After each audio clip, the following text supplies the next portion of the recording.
Mr. Speaker, Jesse Flowerdew's wife, Daisy, told me that he was a staunch advocate for men's mental health. He had a documented history of prior suicide attempts, so when he was struggling again, he self-admitted to the hospital and made it clear that he was struggling with suicidal ideation again. He was released from hospital shortly thereafter, and within an hour of his release, he was gone.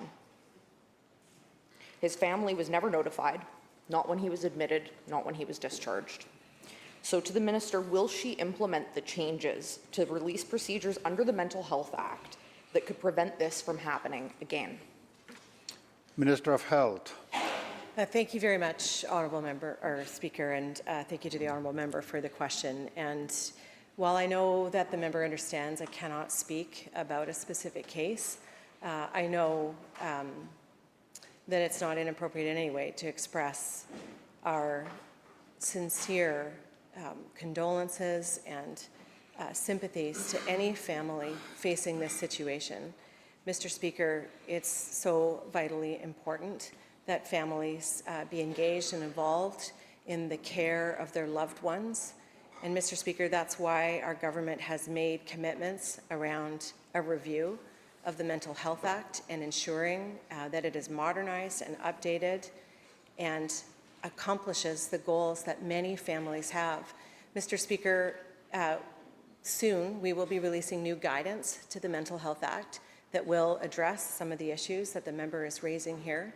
And again, it's so incredibly important that families, people with lived and living experience, be engaged, be involved, and that for those people who are held under the Mental Health Act, according to the criteria that the Act lays out very clearly, and under the clinical assessment of specialists, receive the care and the treatment that they need to do. And at the same time, Mr. Speaker, continuing to work to build out the system of care for people with early intervention, as we've already heard in the House today with a really powerful statement by one of the members opposite. Thank you. In intervening and preventing these things from happening. Thank you.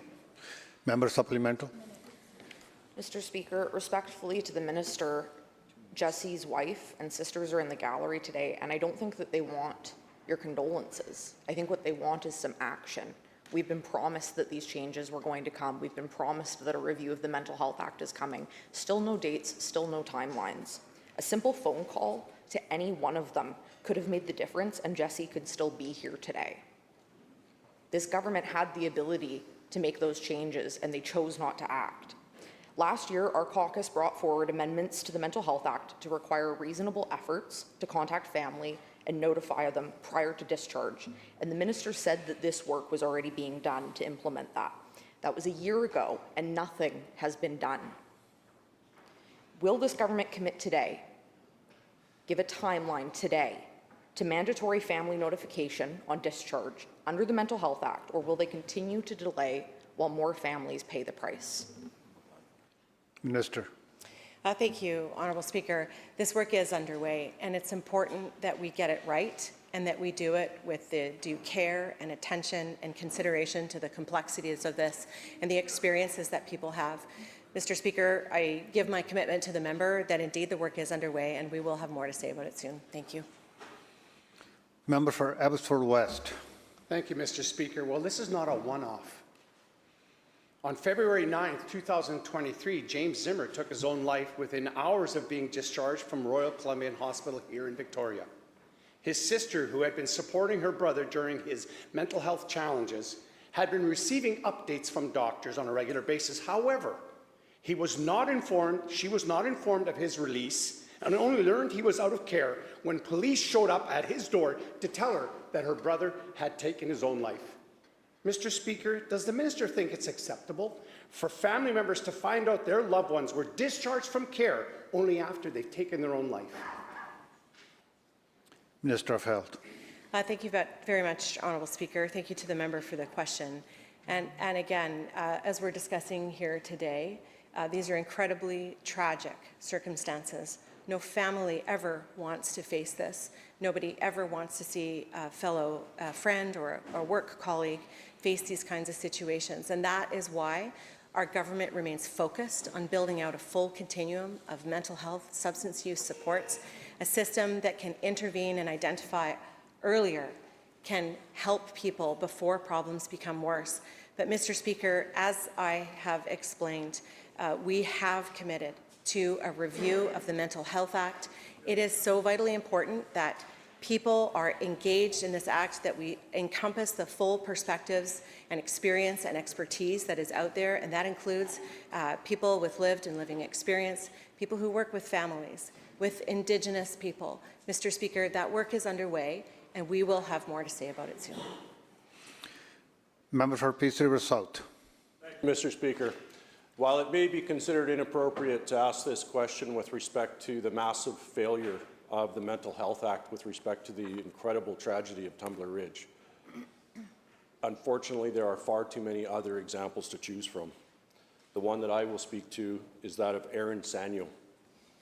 Aaron was admitted to Lion Gates Hospital in North Vancouver, struggling with mental illness and a history of suicide attempts. His family called the hospital repeatedly, desperate to share what they knew, but were not able to speak to anyone directly involved in his care. His father said, quote, "He was fully aware of how ill he was, and he shared that with me. He used to say, 'Dad, I would rather you know everything,'" end quote. His family were not notified when he was released, Mr. Speaker, and shortly after, Aaron took his own life. Will the minister commit to making the changes to the Mental Health Act today to ensure that no family ever has to go through this pain again? Minister of Health. Thank you, Honourable Speaker.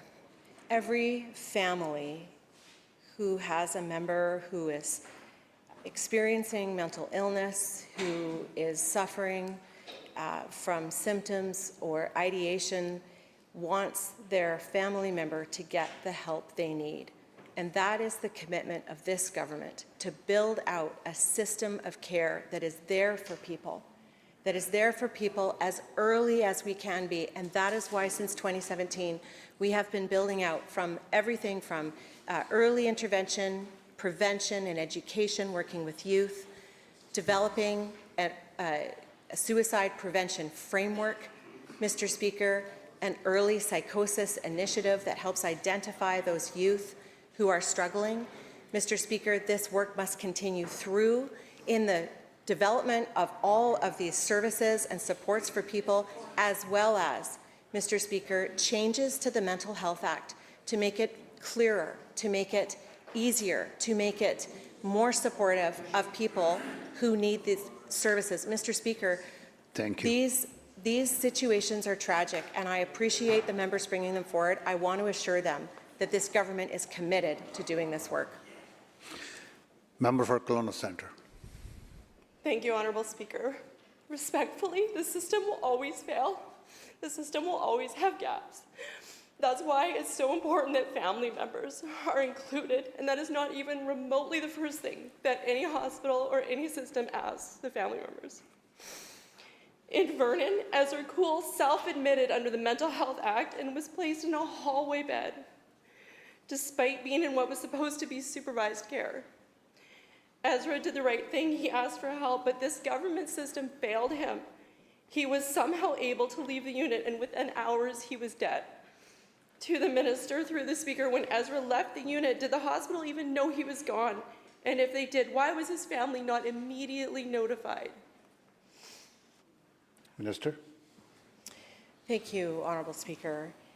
I want to thank the member for raising the question, and I think we can see how deeply emotional this is and how much people care. And Mr. Speaker, that includes all of the people working in our healthcare system who are there for people every day. And I think it's appropriate to pause for a moment and just express our gratitude for what people are doing to be there for people who are in crisis and who are in need. And Mr. Speaker, as we talk about this, I want to say to everybody in the gallery, to people who might be watching, that it's okay to ask for help and you should reach out. Mr. Speaker, Mr. Speaker, I think it's important to say this. It's important for people to understand that these are very challenging topics to talk about, and that reaching out for help can be the difference between life and death. Mr. Speaker, our government is going to continue this work of building out a system of care of providing the interventions and the programs to support people. We know there's more work to be done, and this government is committed to doing that work. Member for Berkeley Valley Stikine. Thank you, Mr. Speaker. A constituent of mine has been on a wait list for a psychiatrist since 2023. And I think if the minister keeps promising help, she's going to have to hire psychiatrists for that help, because we're not seeing it across the province and especially in the north. Healthcare is lacking everywhere. She was diagnosed with a mental illness and had been sober for 20 years, but without access to proper psychiatric care, she relapsed. Since then, she has attempted to take her own life, cycled through emergency care. Today, there is no psychiatrist in Houston or Smithers. To the minister, how does this government expect people to maintain recovery when they cannot even access psychiatric care that they need to stay well? Minister of Health. Thank you, Honourable Speaker, and thank you to the member for the question. Access to psychiatric care is one part of the continuum of supports that need to be available for people. Mr. Speaker, this government has been building out psychiatric beds across the hospital in 77 different designated mental health facilities, adding tertiary, quaternary, and acute care psychiatric beds as hospitals are updated, renovated, and new hospitals are built. We know how important this is, Mr. Speaker. That's why we have the advice of Dr. Daniel Vigo, specifically as a psychiatrist, helping us to identify vulnerable populations within groups of people to make sure that the supports are there. Through his work advising government on where gaps are, we are building out that system. We are hiring more psychiatrists. We understand that Northern Health, just like every other place in this province, deserves the same access to care. That's why Dr. Vigo and government working together to establish new sites in Surrey and in Prince George so that care can be found closer to home. Thank you. House Leader of the Official Opposition. Across British Columbia, we are seeing the same pattern. People are in crisis, and they interact with a system where families are shut out, and tragedies occur shortly after discharge. My nephew was 25 years old when he took his own life alone in his car at a park in downtown Chilliwack. We as a family were not notified when he was struggling with his medications, when he was in and out of psychiatric care. And at his lowest points, of course, he did not reach out because he was already broken by a system that forgot him. Coroner's inquest and the ombudsperson committed to change report have repeatedly called for better communication with families. We saw that brought before this House last session. To the minister, through you, why has this government failed to act on these recommendations? When will we see them before this House? A date, please. Minister of Health. Thank you very much, Honourable Speaker. And through you, Honourable Speaker, to the member, I am so sorry to hear about the loss in her family. It clearly has touched her, as this has touched too many people across British Columbia, Mr. Speaker, and that's, again, why our government remains committed to building out a system of care that can be there for people when it is needed. And, Mr. Speaker, we acknowledge that part of that work is understanding how communication can best flow between families and care providers and the mental health system writ large. Mr. Speaker, that in part is why we are going to undertake a review of the Mental Health Act. But, Mr. Speaker, as I've mentioned already today, we will be coming out shortly with new guidance to the Mental Health Act. It is there to help provide direction and support to clinicians, to health authorities, and to others as the Mental Health Act is applied. Mr. Speaker, we hear clearly through the questions here today just how important this work is. We share that sense of urgency, and our commitment here is to do that work. Member for Richmond Queensborough. We've heard a lot of words, but we haven't seen much action.